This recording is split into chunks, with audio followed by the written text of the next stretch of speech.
የሃናና የእዝራ ጉዳይ። ሃናና እዝራ ያው እንደማይጋቡ እርግጠኛ ነኝ 100%። ግን ሃናና እዝራ አሁን በዚህ ሁኔታ ሁለታቸውም እልል ያለ ፍቅር ውስጥ ገብተዋል እና እነሱ ልጆች አሁን አይጎዱም ብላችሁ ታምናላችሁ? ምክንያቱም ይሄ ጋብቻ መቼውንም እንደማይሆን እርግጠኛ ነኝ። ሃና እዝራን ለመራቅ እዝራም ቢሆን ሃናን ለመራቅ ሁለቱ ተለያይተው ለመኖር ምን ያክል ውስጣቸው ሲጎዳ ይሆን? ምን ያክል ስሜታቸውስ ይሰበር ይሆን? ቤተሰብ እናንተስ እንድታዩት ይሆን? እንዴት አያችሁት? ሃናና እዝራ አሁንም ቢሆን ቤተሰብ ለቤተሰብ አልተዋወቁም። በእዝራ በኩልም አባቱ ቢጠይቀው ምንም አይነት ቃል ትንፍሽ አላለም። በሃና በኩልም ምንም አይነት ቃል ትንፍሽ አላለችም። ሽምግልና ይላካል። ከዛስ ማን ነው የልጁ አባት ማን ነው ይባላል። አቶ በቃሉ ነው ሲባል እርግጠኛ ነኝ እዛ ላይ ወይዘሮ ሜላት ስቶፕ ብላ ትጮሃለች ብዬ ነው የማስበው። ምክንያቱም አሁን ፈቅዳለች። በቃ ሁሉ ነገር የድርጅቱን ስራ ትቼ ከልጄ ጎን ሆናለሁ። ስለዚህ በቃ ካሁን በኋላ ሽምግልናው ይላክ ብላ ወስናለች። ለእዝራም ሃና ሂዳ በሚመቻቸው ጊዜ ወይም በሚመቻቸው ሰዓት የሽምግልናውን ጉዳይ ችግር የለውም ላኩ ብላለች። እና ማለት ነው ሃናና እዝራ ምን ያክል ይጎዳሉ ብላችሁ ታስባላችሁ? ይህ ሽምግልና እኔማ በጣም በጉጉት እየጠበቅኩት ያለሁት ይህ ሽምግልናው ጉዳይ ነው። ቤተሰብ በቃ ሽማግሌዎቹ መጥተው ልጃችሁን ለልጃችን ብለው ከዛ ያው ተቀመጡ አይባልም። አባትየው ማን ነው ልጅየው ማን ነው ተብሎ ይጠየቃል። ከዛ ያው ቤተሰቡ ኦፍ ይወጣል ማለት ነው። ከዛስ ሃና ምን ይወጣታል አስባችሁታል? ሃና የምትወደው የምታፈቅረው የራሳቸው ጥላት የሆነውን ሰው ነው። እዝራ የሚወዳት የሚያፈቅራት አባቱ ጥላቴ ናቸው ብሎ የሚያስባቸው ሰዎች ልጅ ናት። አስባችሁታል? ያለውን ትልቅ ይሄ ውስብስብ እና ውድ ቤተሰቦቼ እኔ በጣም በጉጉት እየጠበቅኩት ነው። እርግጠኛ ነኝ እናንተም የሽምግልናውን ጉዳይ በትልቁ እየጠበቃችሁት ይሆናል ብዬ አስባለሁ። ምክንያቱም ከአሁን በኋላ ትልቁ ነገር የሽምግልናው ጉዳይ ነው እንጂ ያው ድራማው እንኳን ዝም ብሎ እየተዋዛ መቼም ያው እየታየ ነው። ነገር ግን አሁን በትልቁ የሚጠበቀው የሽምግልናው ጉዳይ ነው። የሽምግልናው ጉዳይ ካለቀ ሁለታቸው እንደማይኮኑ ከታወቀ እርግጠኛ ነኝ ድራማው ወደ ማለቂያው እየደረሰ ይሆናል ብዬ አስባለሁ።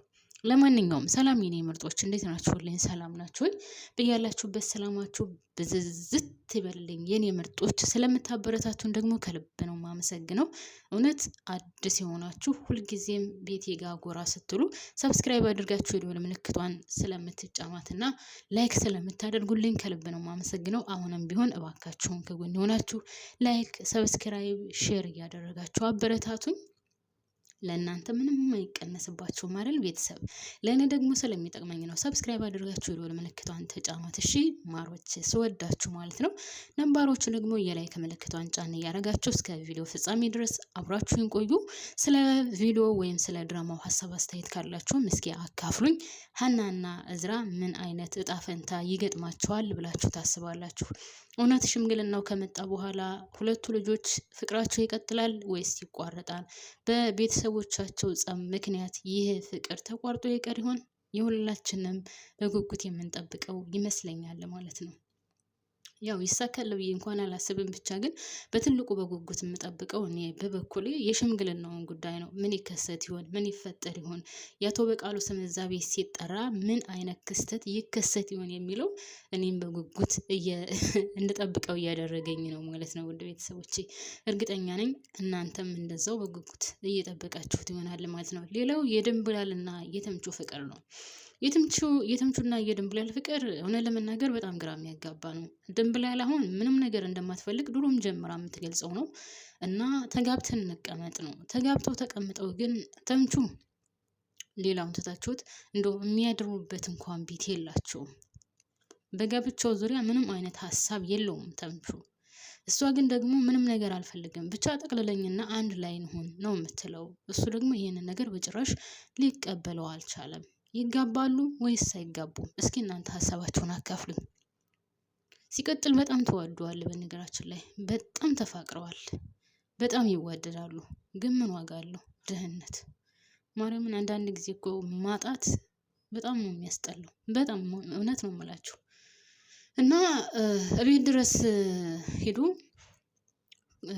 ኪችን ገብቶ እስከ ማናገር ድረስ ደርሷል። ይሄ ማለት ይወዳታል። ነገር ግን ከዛ በፊት ያው ስለ ጋብቻው ስትጠይቀው ዛሬም ስለ ጋብቻ ነው የምታወሪው? ለምን ስለ ጋብቻ ትጨቀጭቅኛለሽ? ምናምን እያላት ነበረ እና አይሮን ኖ ብቻ ይሳካል ላይሳካል እንግዲህ ወደፊት የምናየው ይሆናል። ሌላው አቶ ኖላዊ ነው። አቶ ኖላዊ በጣም ከምላችሁ በላይ ከፈጣሪው ጋር ግብ ግብ ገጥሟል። አሁን አቶ ኖላዊ ምን አይነት ስሜት ውስጥ እንዳለ ያው ሁላችንም እያየነው ነው።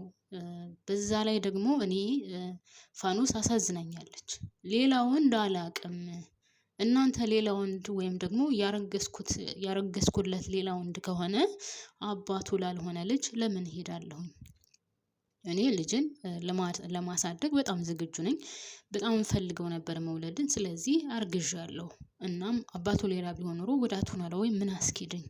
ለምንድነው የማታምኑኝ? እኔ የወንድ ሱስ የለብኝም። ሌላ ወንድ አላቅም ብትልም ያው ሀናም መጀመሪያ ላይ በጭራሽ ልታምናት አልቻለችም ነበር። እንደውም ተበሳጭታ አባቴ ሊያምንሽ አይችልም፣ እንዴት ይህንን ነገር ታደርጊያለሽ? በለው ላይ እንደትጫወችበታለሽ ብላ ነው ጮሃ ተነስተ የሄደችው ማለት ነው። አሴርም እንግዲህ ይሄንን ነገር ለአሴር ነግራው ነበር። ሀና ለአሴር ስትነግረውም በጣም ገርሞት ያው ሂዶ ነበረ አቶ ኖላዊ ጋር ቀስ አድርጎ ለመናገር ፈልጎ ነበር። ነገር ግን አቶ ኖላዊ ይሄንን ነገር ሊያምንና ሊሰማ አልፈለገም ማለት ነው። አቶ ኖላዊም ቢሆን እና እኔ የአቶ ኖላዊ አለማመንና ከፈጣሪው ጋር በዚህ ልክ ግብ ግብ መግጠሙ በጣም የገረመኝ ማለት ነው። ምክንያቱም እግዚአብሔር መልካም ነው፣ ሁሉንም ነገር ይቀይራል።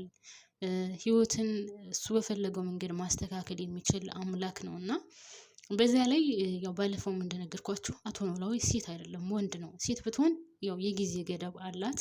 ያ የጊዜ ገደብ ካለቀ ምንም እንደማይሆን ተስፋ ብትቆርጥ እንኳን ኦኬ። ግን ወንድ ልጅ ጣጣ የለበትም። ሰው ይወልዳል እና በዚህ ልክ ተስፋ መቁረጡ እኔ በጣም ገርሞኛል። ቤተሰቦቼ በጣም እውነት በዚህ ልክ ተስፋ መቁረጥ አልነበረበትም እና ብቻውን ቁጭ ብሎ እያለቃቀሰ ምናምን እንደውም እና አሴር እንደሚያሾፉበት እንደሚሳለቁበት ምናምን ነው ሲገምት የነበረው። ግን አሴርም ቢሆን ሄዶ አናግሯታል ፋኖስን እና እሷም አስረድተዋለች። በጭራሽ ሌላው እንዳላቅም እኔ ለምን ሊያምኑኝ እንዳልፈልጉ አላቅም እንጂ እኔ ወንድ ሱስ የለብኝም። ልጅንም ቢሆን ለማሳደግ እኔ በጭራሽ አላንስም። አባትነቱን ይመን እንጂ ነው ያለችውና አቶ ኖላዊም ቢሆን መጨረሻ ላይ ሀና ነግረዋለች ፋኖስ አርግዛለች እና ለዛ ነው እንደዚህ የሚያበሳጫት ስትለው እንደተባለውም አካኪ ዘራፍ ነው ያለው ማለት ነው። እንዴት በእኔ ላይ ትጫወትብኛለች? እንዴት በእኔ ላይ እንደዚህ ታደርጋለች? እንዴት ቃሏን ትበላለች? እንዴት በእኔ ላይ ሌላ ወንድ ጋር ትሄዳለች ነው ያለው። ሀና እንኳን እስከምታስረዳው ድረስ ጊዜ ሊሰጣት አልፈለገም እና አቶ ኖላዊ በዚህ ልክ መበሳጨቱና በዚህ ልክ እንደዚህ መሆኑ በጭራሽ ተገቢ አልነበረም። ግን መስሎ ስለታየው ነው እንግዲህ ያው መጨረሻ ላይ አቶ ኖላዊ በጣም ተበሳጭቶ ወደ ፋኖስ ቤት እየሄደ ነው ድራማው ያለቀውና ፋኖስ ጋር ሄዶ ምን ያደርግ ይሆን? ምን ይናገራት ይሆን? ያምናት ይሆን ወይስ ደግሞ እሷ የማሳመን ጉልበቱ አይኖራትም? እርግጠኛ ነኝ ከማን ያረገሽው ምናምን ብሎ ሲጮህባት እሷም ትናደዳለች። ምክንያቱም እሷ ሌላ ሰው አታውቅም፣ ሌላው እንዳታውቅም። ሀናንም ስታናግራት አላመነችም። አሴርንም ስታናግረው ያው መጨረሻ ላይ ትንሽ አሴር ተረድቷታል እንጂ አላመኗትም። እና አሁን አቶ ኖላዊ ሄዶ ደግሞ ሲጮህባት አስባችሁታል ምን አይነት ስሜት እንደሚሰማት? እና እኔ ፋኖስ አሳዘነችኝ ከዛም ከዚህ የሚልቅ ለሀና ራሱ እርግብ ምንድነው ያለቻት? ፋኖስ እንደዚህ አይነት ጸባይ የላትም፣ ሌላው እንዳታቅም፣ ለምንድነው የማታምኗት ነው ያለቻት። እና ሀና ራሱ ስትናገር ያው እሱም ጊዜ አልሰጣትም ለማስረዳት፣ ግን በደንብ አድርጋ ማስረዳት ነበረባት። ፋኖስ አርግዛለች፣ ግን ሌላ ወንድ እንደማታቅ ነግራኛለች። እናም ይሄንን ነገር አምና መቀበል አለበት። ከኔ ባለፈው ልነግርህ ነበር ትበሳጫለህ ብዬ ነው ያልነገርኩህ። ነገር ግን እሱ አሁን እንደዚህ እየሆነች ያለችው ስላረገዘች ነው። ያው የሆርሞን መቀየር ስለሚኖር ለዛ ነው እንደዚህ የምትሆነው ብላ መናገር ነበረባት። ነገር ግን ወደ ቤተሰቦቼ እሷ አልተናገረችም። ብቻ አቶ ኖላዊ ጨርቁን ጥሎ ማበድ ነበረ እየቀረው። እናም ሂዷል። ሂዷል ሂዷል እላችኋለሁ።